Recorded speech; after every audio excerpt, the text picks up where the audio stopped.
All right. Welcome everyone. Happy EMS week. Thank you for joining us today. For those of you who don't know me, my name is Jess Delaney. I am the training manager here at Mount Sinai EMS. As you all may know, Tuesday of EMS week is Safety Day, and every year we like to have the Mount Sinai Selikoff Centers for Occupational Health join us to teach a CME on injury prevention. This year, we will be discussing various mindfulness practices that you can use on the job to improve your situational awareness and reduce your risk of injuries in the field. Our speakers today are Mickie Brown. She is a board certified holistic nurse and certified mind body medicine teacher at Mount Sinai Health System, where she has supported resilience and long term recovery for 9/11 workers and volunteers since 2006, and Arlette Loeser, a certified ergonomist and occupational therapist with over 20 years of experience. She serves as Mount Sinai Health System's lead subject matter expert on safe patient handling and mobility, ergonomics, and the ADA. And with that, I will turn it over to you, Arlette. Thank you, Jess. If you could back up Mickie a little bit, please. Before we jump in, I just want to go back to our partners for today and just say thank you for your support and for your collaboration. All three, Mount Sinai EMS Department, the Borough of Manhattan Community College Paramedics Program, and our newest partner, Westchester Emergency Services. We're all quite invested in making sure this information gets out and that we can help all of our first responders to integrate as many strategies as we can to prevent injuries on the job. Next slide, please. Next slide, thank you. Okay, so just a little introduction where I come from and Mickie. The Selikoff Centers for Occupational Health. We have quite a robust staff and group of providers and specialists that diagnose and treat occupational injuries and diseases. Our mission really is to keep workers healthy and their workplaces safe. And this is how we use our time and our energy, and are always looking to add more in order to further this initiative. One of the things we do really, really well is assisting workers with workers' compensation and benefits management. And I do want to encourage you, if you have questions or if you'd like to make an appointment, certainly use the QR code that's at the top of the slide. We do have 4 sites: Manhattan, Staten Island, Suffern, and Yonkers. So certainly we try to make ourselves available where we can. Today, as you know, you're here to learn more about mindfulness. And we're going to talk today about how we can promote injury prevention and safety on the job, along with many other benefits by integrating mindfulness, including enhancing focus and decision making in the field. We'll have the chance to learn 3 practical mindfulness tools that are tailored specifically for EMS providers. And we're going to learn some in-the-moment techniques and resilience strategies so that if it's not something that you really have the time for, you can learn something to implement in a flash. And then we'll close with Q&A. I just want to take a second before we jump in and I hand it off to Mickie to look at the words that we think of when we talk about EMS and we talk about first responders, because we don't often have the chance to look at these words, take it in, and really to figure out how to integrate strategies for self-preservation. Your jobs are unpredictable, highly physical. There's so much lifting and moving of patients and equipment. It's fast-paced. Many of you have multiple jobs and community roles.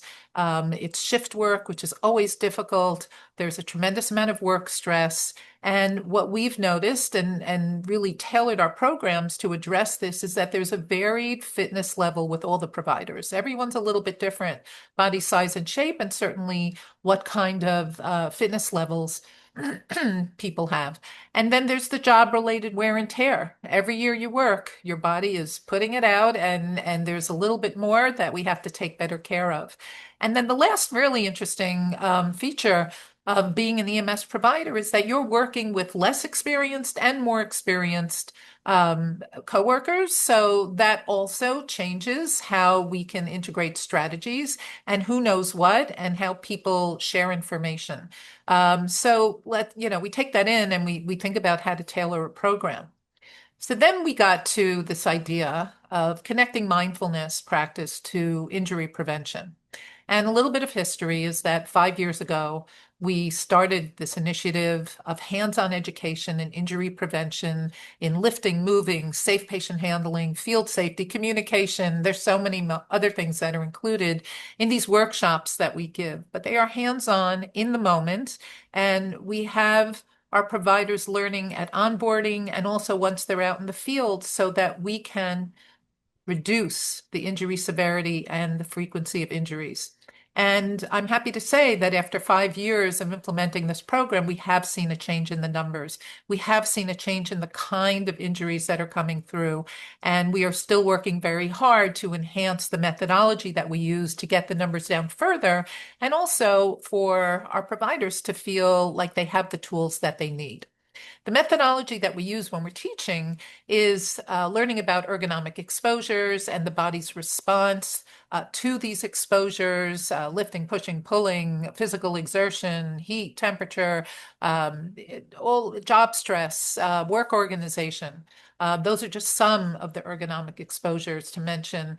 We also teach musculoskeletal self-care. So we review some strengthening and some stretching, and we do a full simulation of job tasks within the time that we have. So we will go up and down the stairs. We will do transfers and moving patients from the floor and have on-site at the moment in time learning. We go over best body postures, mechanics, and then also integrating preventative strategies. So preventative strategies is a whole umbrella, but what we thought to take this to is the integration of taking in the moment, the pause to assess what's the situation, to check in with oneself. And that's mindfulness, checking in with your partner. So it's the traditional methodology, and then we're rounding it out to start building a holistic model. Next slide, please. So we learned over the last 5 years from our providers, instructors, and managers that the successful application of injury prevention requires practice, repetition, repetition, repetition, ongoing education, and a supportive culture. And 5 years ago, we questioned, is that possible? And we have learned that it is possible. And so we've moved on to build it further. And now we're at applying mindfulness to EMS job performance, which can also help to reduce injuries for providers while also promoting resilience and a feeling of well-being, which is so important to all of us on the receiving end and on the giving end. Is that possible? Well, this is why today we are launching our webinar. This is a premiere webinar, if you will, and we're going to talk about the benefits of mindfulness practice in EMS. Next slide, please. So I want to start, before I hand it off to Mickie, if everyone can take a moment just to think, have you ever sustained an injury or a near miss on the job? Think back. If you've been working for 5 years, 2 years, 25 years, what were your near misses? How did you almost hurt yourself? Have you hurt yourself? Have you had a muscle strain or a pain? What were your thoughts and where was your focus at the start of that day, the hour before it happened, or even moments before the injury occurred? Because that's all where your head goes. And that's where we can take what we learned today and implement practices that can maybe prevent the sprains and the strains and the injuries and incidents that occur. So now that you've had that self-reflective thought, I'm going to pass this over to my colleague, Mickie Brown. Oh, thank you, Arlette and Jess, for inviting me to speak today about how mindfulness can contribute to your culture of safety for EMS. And this instance that Arlette just spoke of is one place mindfulness becomes especially important for EMS and really for all healthcare professionals. It's that moment before a mistake, injury, or near miss. And often when we look back, we realize the body was present, but the mind was somewhere else. whether anticipating the next call or just running on autopilot. And this realization is not about blame, folks. It's about awareness. And so when we talk about mindfulness, we are not talking about emptying the mind or escaping reality.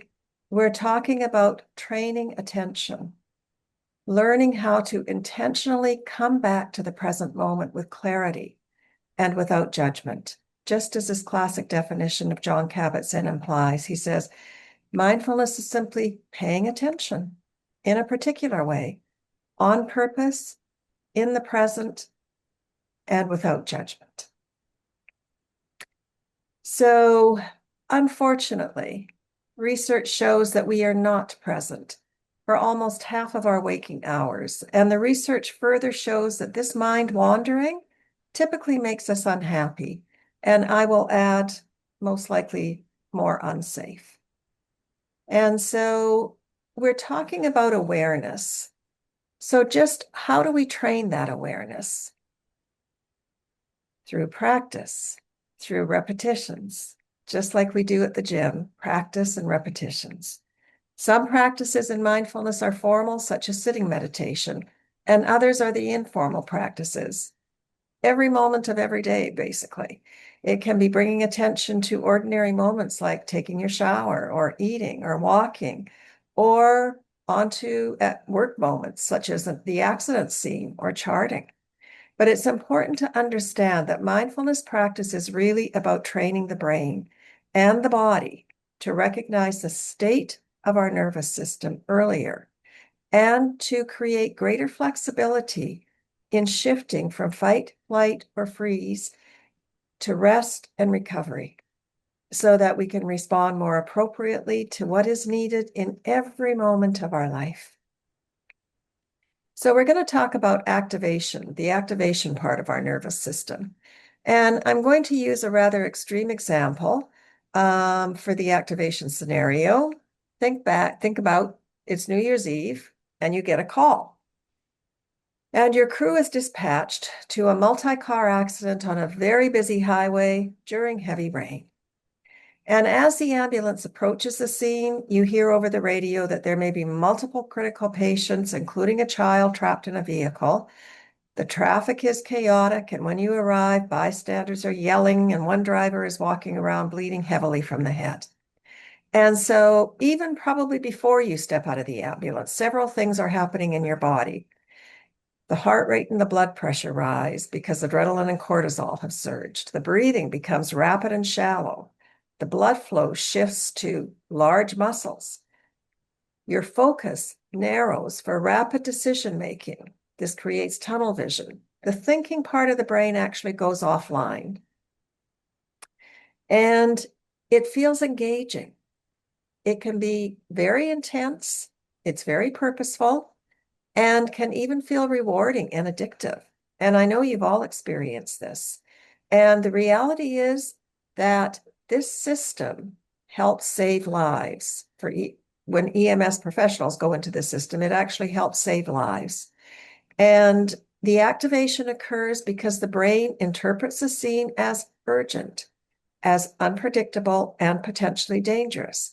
And from an evolutionary perspective, the body is preparing for fight, flight, or protect in order to respond quickly and keep you, the provider, and the patient safe. So for EMS professionals, this activation can be helpful because it increases the reaction speed, it mobilizes your energy, it sharpens focus on the immediate threats, and it enhances physical readiness. In activation mode, we have to remember that our brains react and they think later. So sometimes activation becomes too intense or prolonged. And this can also lead to tunnel vision, and I'm sure that you've all experienced that. Missed information, communication breakdown, and spontaneous decision-making. And it actually becomes more difficult to access higher level clinical reasoning. And so I want to talk about the recovery mode, because as the brain recognizes the danger has passed, the recovery and regulation part of your nervous system begins to activate. And during this mode, the heart rate slows, quite the opposite of activation. The breathing deepens and regulates. The muscles release tension, and the digestion and immune functioning come back online. And the vision actually broadens and awareness expands during this recovery mode. And the thinking part of the brain comes back online, which is the good news, right? For EMS professionals, recovery is essential to sustain your performance, to sustain safety, clarity, and compassion so that you can keep showing up for others and for yourself. Sometimes you might notice delayed reactions during this recovery phase, and this is simply the body coming down from high activation. It's very normal. Because the high activation uses enormous amounts of energy to ensure performance and safety. And so you may notice some irritability or emotional reactivity. You may replay the scene or the conversations. You may have difficulty sleeping. There may be emotional numbness or shutdown, and there could be shifting emotions such as sadness, anger, or anxiety. And you've all experienced that sheer physical exhaustion, sometimes accompanied by headaches. And you might feel very on edge, even when you're at home. So why do the delayed reactions happen? Because during high stress, your brain prioritizes immediate functioning over emotional processing. And in simple terms, the body keeps going until it finally feels safe enough to slow down. And once activation decreases, the nervous system may begin processing all of that accumulated stress, all of that emotional intensity and the fatigue and all of that energy that you expended, and then the unresolved tension from the shift or the call. And this is again a normal human response, especially in EMS, which is a very high performance profession. So without intentional recovery, intentional folks, that's what we're going to talk about today, the nervous system can remain stuck in chronic activation long after the emergency is over. And so the recovery practices that we're going to talk about today help the body and the brain transition out of activation, survival mode, by slowing down the nervous system arousal, by improving our emotional regulation, by increasing our body awareness, and helping the stress move through the body instead of staying trapped. And so the goal is not to never activate. That would be unrealistic, particularly in your profession, but rather to learn how to recover and how to create enough space within activation to regain awareness, choice, and control, which is precisely what Viktor Frankl talks about in his quote, "Between stimulus and response, there is a space. And in that space is our power to choose our response. And in our response lies our growth and our freedom." And so I want you to remember that as we go into the tools that you're going to use to create that space, your mind has a negativity bias. It's going to be saying, you're way too busy to do this. You've got too much on your plate. You can't stop. So I want you to remember that the way that our minds have evolved is that negative thoughts stick like Velcro and positive thoughts fall away like Teflon, slip away. And so you have to override this and to remind yourself that I am never too busy for a moment of self-care, a moment of safety. And so we're going to talk about 3 recovery tools for EMS, creating that space between stimulus and response.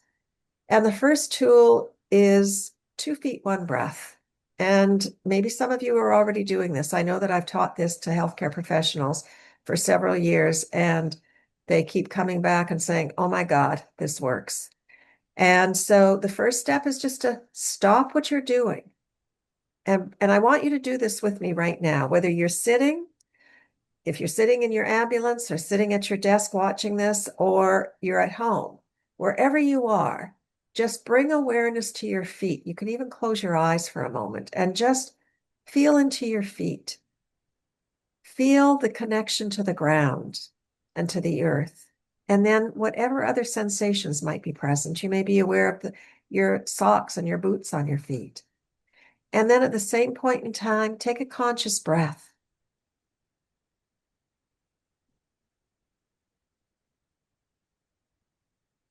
Make the exhale longer than the inhale. Because what we're doing is when we switch attention away from our churning mind toward the sensations in our body, such as in our feet, which is far away from where the activation takes place in the body.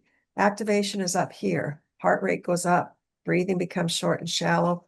The feet are a long distance away from this activating part of the body. When we're doing this, when we tune into the sensations in our feet, we're switching from thinking mode to sensing mode, and we come into present moment awareness. It's that simple.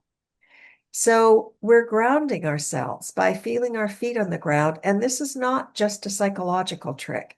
It's actually a nervous system intervention that helps to stabilize and reorient the brain to the present moment and reduce excessive threat activation. And so when we bring our attention back to direct physical sensation, this helps to stabilize our nervous system. So feel your boots on the ground.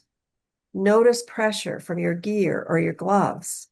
Feel the temperature of the air on your skin.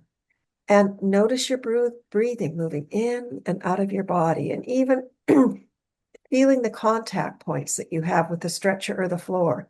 These are all bringing you into sensory awareness, and this helps to bring the activation down. The feet provide enormous sensory information through the pressure receptors, proprioception, and the balance systems.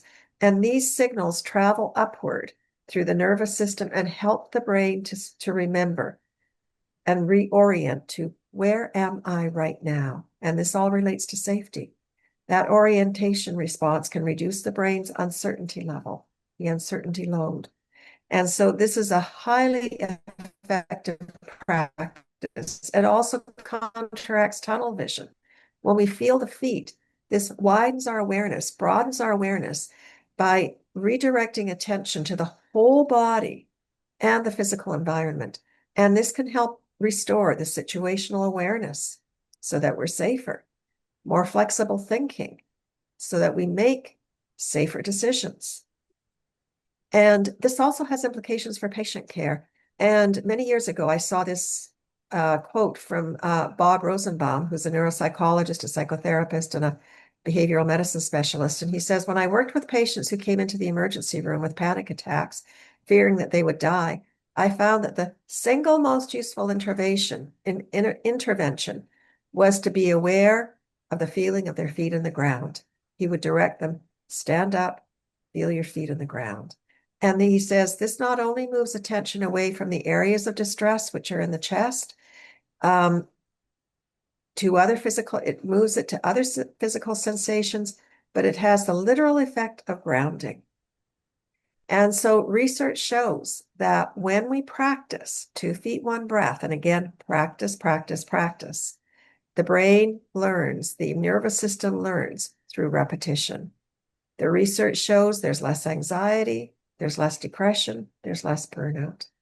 And this is pretty counterintuitive, folks, but stopping is actually an antidote to stress. And so remember this, your mind's going to tell you you haven't got time. Override that, because stopping is truly an antidote to stress. So that was tool number 1. Tool number 2 is another wonderful, wonderful tool. It's belly breathing or diaphragmatic breathing. And this is so wonderful at regulating the nervous system under pressure. So what happens in the body when we actually use our diaphragm to breathe?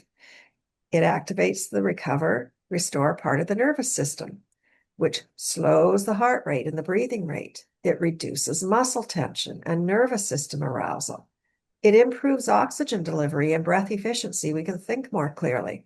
And it helps to interrupt the stress response cycle. And so this is not about becoming less alert, not at all. It's about maintaining optimal regulation under pressure. And so how do we do it? So I'm going to ask you again to join me in this. And you can place one hand on your belly and one hand on your chest, because the breathing is going to be down in the belly. We know that we don't breathe in our bellies, but this, when we expand and contract the belly, This allows the diaphragm to move down and move up to push the air out of our lungs. So we begin by exhaling, and that's really important to realize because oftentimes when we're breathing in a shallow manner, there's a lot of air in our lungs. And you've often heard people say, just take a breath. And the patient will say, I can't. There's no room. I can't. And that creates even greater panic. So begin by slowly exhaling all the air out of your lungs with pursed lips. Pursed lips means it's just like you're blowing through a straw. So let's do it together. And as you do that, bring your belly back towards your spine, exhaling completely, very slowly. And then inhaling slowly through the nose for the belly rises for 4 seconds.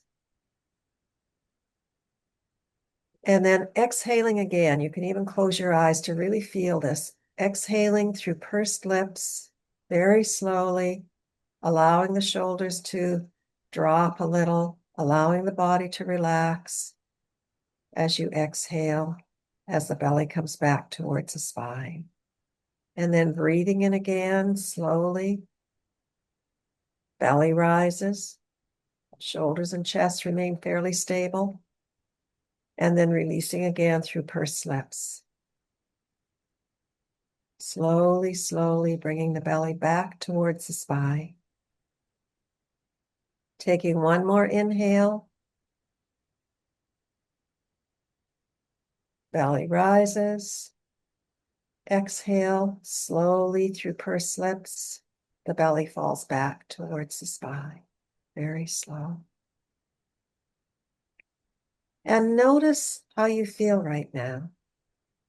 And I would think if I were able to ask you, what do you notice? You might all say, I feel a little more relaxed.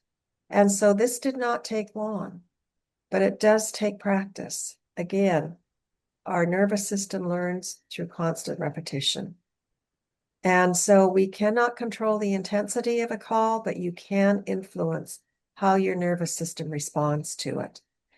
And remember, your breath is your reset tool. The inhale is actually in the sympathetic or the activation part of the nervous system. So if you need more energy, more focus, do some quick inhales. You can do that right now and feel how it sharpens you, how it prepares the body for action, how it increases energy. This will make you a little bit woozy, so you don't do it a lot. But use the inhale to engage and to prepare. And then the exhale helps regulate and reset the system into the rest and restore, slows the heart rate and the breathing, reduces activation, and it supports clearer thinking and decision making. And so we use the exhale to steady and recover. And so remember, we can always breathe with purpose, perform with presence. Our breath is always with us. And so I encourage you again, practice, practice. The useful moments to practice are after difficult calls or just before arriving on the scene. What do I need? Do I need activation? Am I kind of tired and exhausted?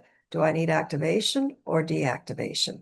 You can use it during charting or transitions. And certainly this is a wonderful, wonderful tool before sleep, putting your hand in your belly when your mind is going a mile a minute and start tuning into your breath, and you will fall asleep in short order. The third tool is a stop practice. And remember, stopping is an antidote to stress. And it's a really quick reset during stress or chaos or overload. But I encourage you, again, this takes practice, folks. And so do it several times throughout the day. You can even set a timer. Even a 10-second reset can improve awareness, decision-making, emotional control, and safety on the scene. And so the S just stands for stop. Pause for a moment before reacting. This interrupts autopilot and we start to think more clearly, slows down the stress response, and creates a moment of control. And then the T is take a breath. Take 1 to 3 deliberate breaths, just the way that we just did it, or it maybe have to be faster. But take 1 to 3, just focusing on the sensation of the breath in the nostrils and the chest, noticing how the body expands. Inhale to focus, longer exhale to regulate. Reset before the next action. And then notice, observe what is happening right now. What am I feeling in my body? What does this scene need most right now? And then what is happening around me? Situational awareness. And so we're expanding our awareness instead of narrowing it into reaction. And then the P is proceed. You move forward with greater clarity and intention. This enhances communication. It enhances best practices when you perform physical tasks. You're going to make safer decisions and you're going to respond instead of react. So those are three wonderful, wonderful tools for you to implement. But I also want to talk a little bit about other tips that can just enhance your life and your work to reduce that chronic stress and burnout, to improve emotional regulation, and to help to strengthen focus and recovery, and to help improve communication, not only at work, but also with your relationships outside of work, and to give more meaning and satisfaction on the job and off the job. So I want to remind you that our senses are always in the present moment. If you need to come back into the present moment, your mind is way out there, come back to what am I tasting? Taste your cup of coffee, smell your cup of coffee, hold the liquid in your mouth to really taste it and feel the warmth. That's one practice. Sound, listen. Music can change your emotional feeling in seconds. If you need calm, quiet music or something to activate you, but sound, hearing can be very effective. And then touch, feeling a stress ball, or when I used to go in person to the hospital to work with residents and interns, I used to bring a pebble to them all and ask them to put it in their white coat and then just to feel it. Just that sense of touch activates present moment awareness. And so remembering that, and then reset between calls, just stretch, look around you, smell the air, hear the sounds, breathe, and feel your feet on the ground, just like we did in 2 Feet, 1 Breath. Nature really supports our senses, folks. And so every moment that you can, just step out into nature, smell, feel, touch. And when you commute, this is a transition. Take your earbuds out for even 5 minutes and tap into your sense doors. I always say that tourists spend megabucks to come to our own city and they're all looking around and we're kind of in a daze. And so begin by tuning into your breathing and then find 5 things that are red, 4 things that you can hear, 3 things you can feel, 2 things you can smell, and 1 thing that you can taste. It's a real quick practice. And it brings you into present moment awareness. It kind of gives you that separation between home and work and between work and home when you're commuting. And another quick reset tool is 5-finger breathing. This is super, super effective. You spread one hand open, and you can all do it with me right now. And you use a finger from your opposite hand to slowly trace up and down each finger. Inhale as you trace up. Exhale as you trace down. Inhale, exhale. Inhale, exhale. Inhale, exhale. This is a wonderful sensory practice because we're implementing our sense of sight, our sense of touch, our sense of sensation as we breathe. And this tracing really helps to anchor attention in the body while the breath helps to regulate the nervous system. And so you can even, as you're going up a little bit more quickly, down, slow it down. That exhale can be so delicious.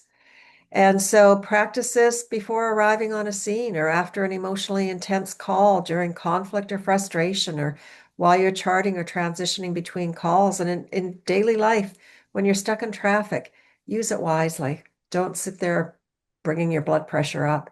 Rather do the 5-finger breathing or just the diaphragmatic breathing. Use it before sleep. Anytime that you need to calm yourself when you're on overwhelm or very anxious, or you're feeling drained or disconnected.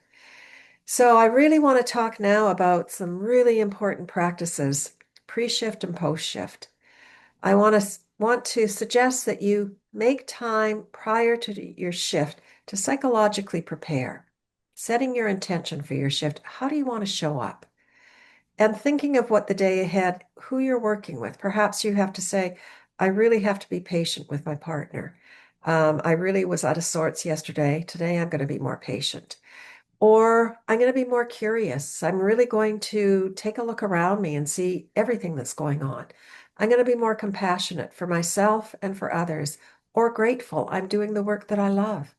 And ask, what are the things about my work that I truly enjoy that are meaningful to me? This is an important question. And am I focusing on those? We all went into the work that we're in for a reason. And what are we focusing on? And so, what am I focusing on? What are the things about my work that I enjoy and are meaningful to me? And then throughout the day, check in with yourself. Pause, take a breath, revisit your intention. Notice that as you become more and more conscious of your intentions for each day, how this changes your communications, your relationships, and your shifts. You come out of them feeling less stressed, more enjoyment. And then the post-shift practice, I cannot stress the importance of this enough. Let go, let be, accept. This is what happened today. Today is done. Forgive yourself and move on. And pause for just a moment to reflect on the day and really and truly be proud of the care that you gave today. And ask yourself the question, can I forgive myself for what I've left undone? Because we all have these huge long lists. And oftentimes at the end of the day, there are very few things that have come off the list. And it's just our list may be unrealistic. So can I forgive myself for what I've left undone? Acknowledge one difficulty and then let it go. Remember, the negative sticks like Velcro, the positive slips away like Teflon.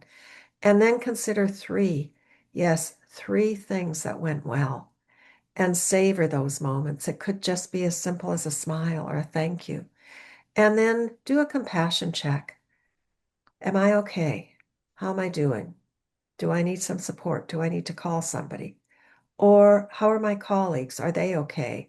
I noticed my partner had a tough time. Maybe I should just send him a text and say, or her a text to ask how they're doing. So thinking of yourself, thinking of the other person. But really, if you can do the post shift, the pre shift practice, that would be wonderful. And so I want to thank you for your attention today, for the work that you do. And I'm wishing you many safe and mindful moments.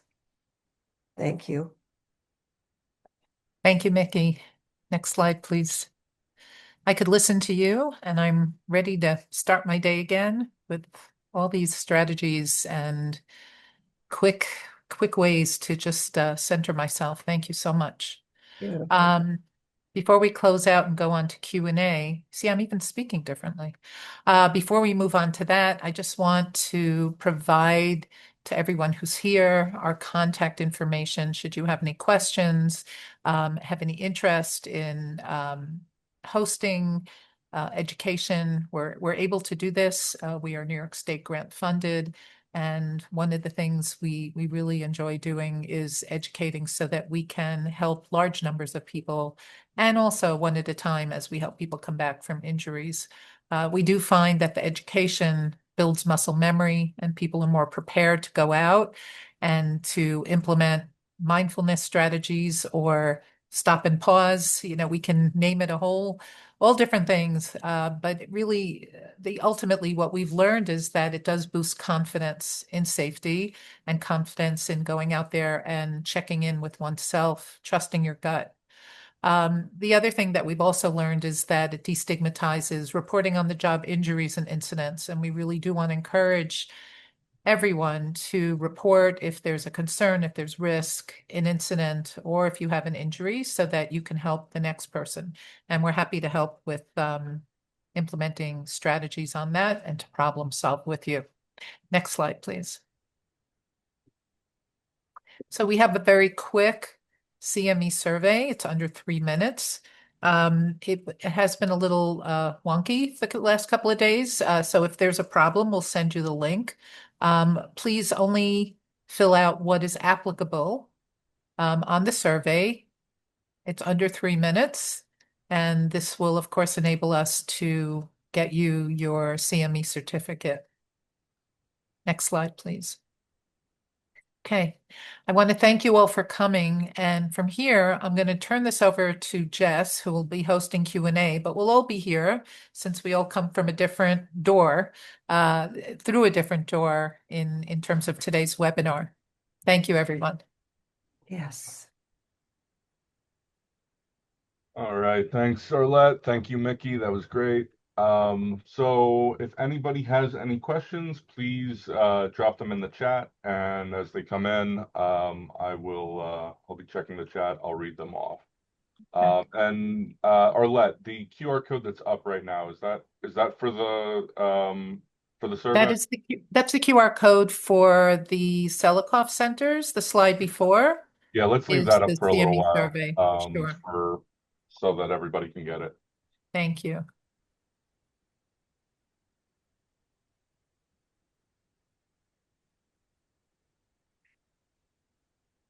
So Jess, I have a question. Yes. So if people can put in the chat, what did you notice when you did the breathing exercise or when you did the 2 feet, one breath? Did you notice any shift, any relaxation, or maybe just thinking? Just maybe putting a few words in the chat as to what did you notice? Because mindfulness is so much about noticing. I'm being told by somebody offline that the chat is disabled. Is there are we're having some Oh, issues with the chat? People aren't able to.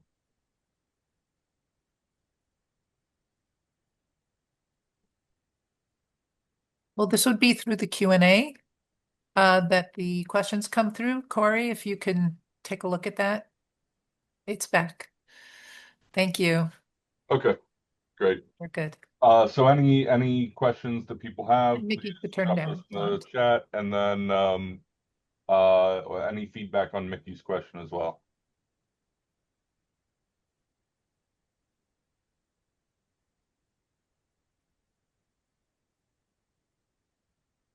And if you find that the survey does not work, certainly we'll send out a link. So just let us know. But you can, yes, we will get you a link. We will email it to you. And apologies for that. It's been a little funny. Thank you.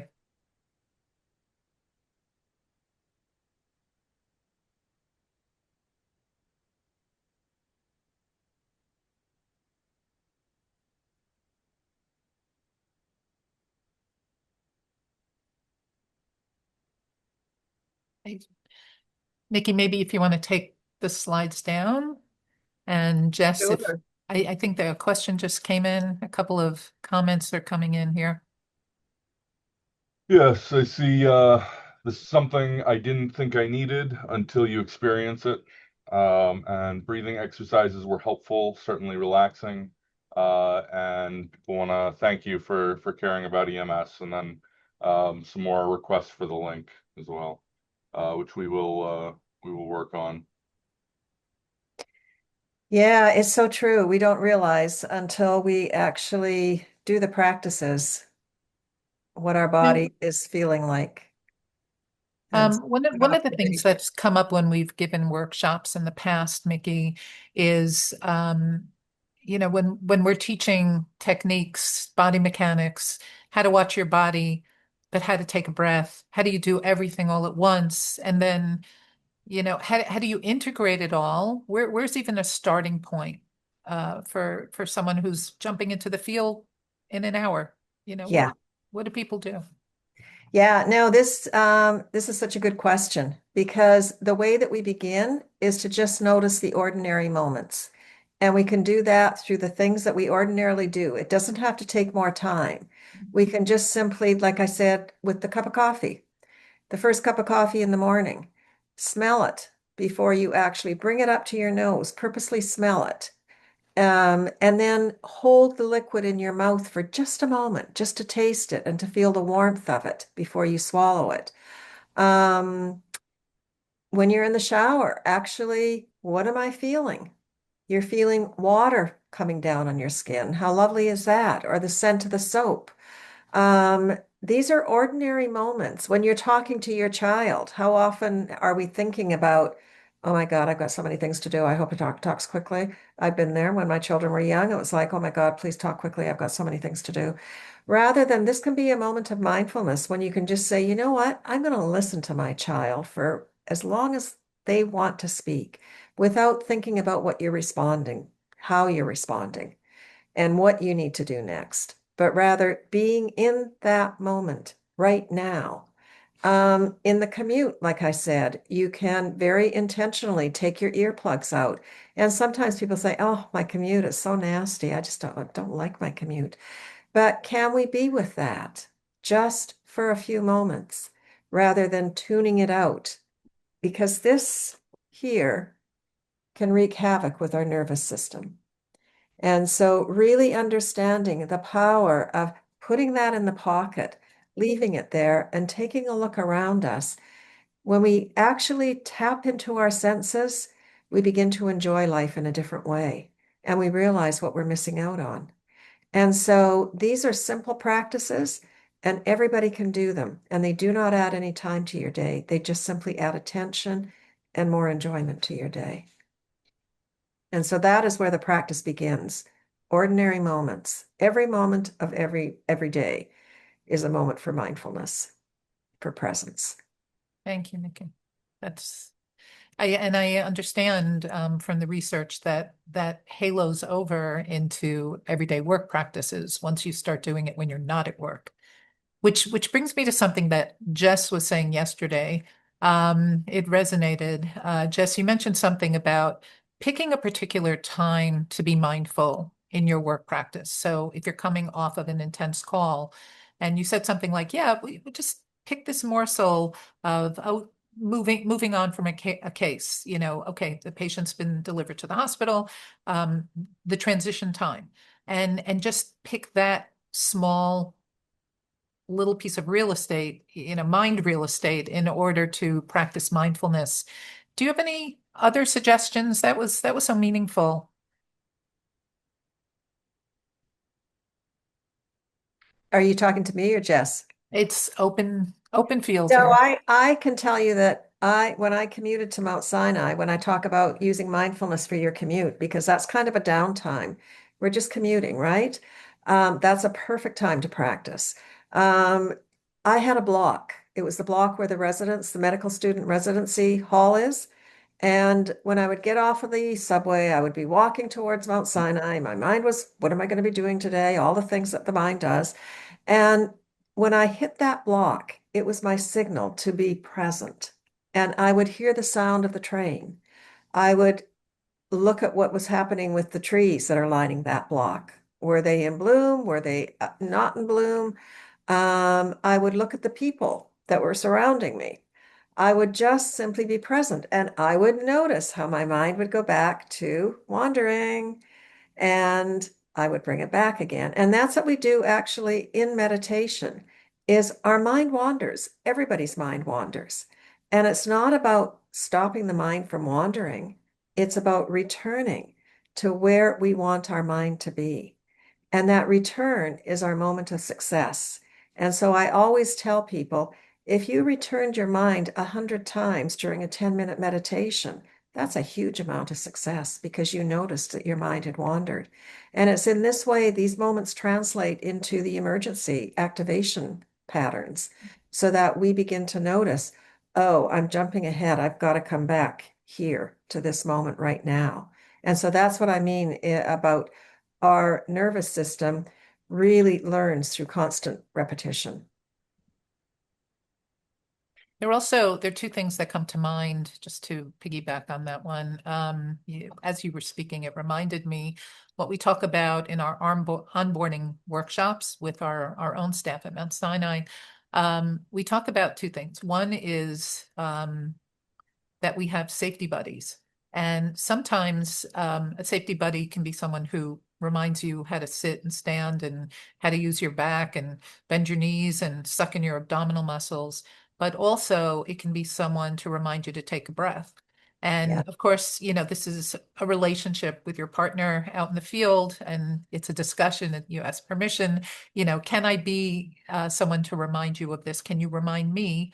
But that is one of the strategies because that's an external way to start to integrate um, the mindfulness practice. The other thing that comes to mind that we talk about in the workshops is load testing.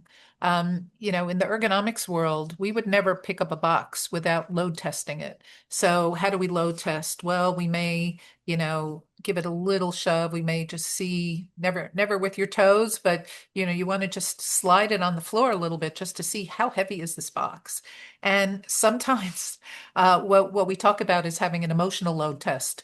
Can I move this patient? Checking in like, okay, my gut is telling me to pause for a second. What is it? So it's almost the reverse of implementing the practice, but it's listening to yourself.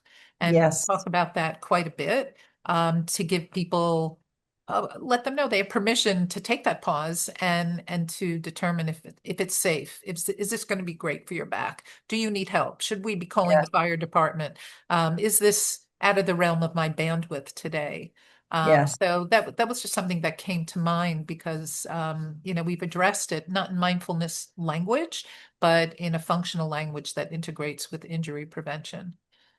Yeah, and I love the buddy system because I think that we can all help each other in noticing when our partners are on overload and just say, why don't you just stop and let's just breathe together. Just stop for a moment Mm. and, implement some of these practices together. Or if you want to start a meditation practice, there are so many wonderful apps. There's Insight Timer. There's Insight Timer. A lot of it is free. Some of it you can buy into, but it's a wonderful app to keep your practice going in many different ways. Happier is another app that I use a lot. Um, there's so many. And so start your practice, and you can have a buddy that you can just say, you know what? Would you commit with me to meditate for 5 minutes, even 3 minutes, 3 minutes, 5 days a week? Would you do that? And kind of make it a support system. And then you can make it 5 minutes, and then maybe seven. Maybe that's enough. Seven is enough for me. You don't have to start at 10 or 20 minutes. That would be, you would stop the next day. You would say, I can't do this. So start slowly and start, small. Start small. Yeah. Thank you, Mickie. I just want to say again that first of all, happy EMS week. We thank you all for your service. We're very grateful. Thank each other. We're really happy to contribute in this way and hope to continue doing this. We will email out a link for the survey to everyone who's registered. So please make sure, I imagine you've all registered both on the learning system as well as through Zoom. And Jess, if there's anything else before we close out, were there any other questions that came through on the chat? I still have one question about how do I get my certificate that this is Okay. completed. So, if you are looking for like a New York City REMSCO Category B certificate, Mhm. that will be issued through the REMSCO LMS on Collaboration. So as long as you registered on Collaboration, once we check the attendance list, it will automatically be uploaded to your account. Just give us like 7 to 10 business days to do Right. that. And if you're from the Westchester area and you're looking for the EMS CME that is accepted there, we will be forwarding the attendance list to the Westchester Emergency Management and they'll be issuing certificates there. So Can I everything will throw be one more thing in here? Also check out for those who are from Mount Sinai. Mount Sinai Com is a wonderful organization that's under the HR umbrella that offers mindfulness classes, offers yoga, Pilates. Go to their website and get their schedule. We're starting on a summer break right now, but it operates throughout the year, September to Memorial Day. So it's a really wonderful benefit of Mount Sinai. Thank you for adding that, Mickie. Okay. Everyone have a wonderful day and thank you for coming today. Yes, thank you. Thanks, everyone. Happy EMS week.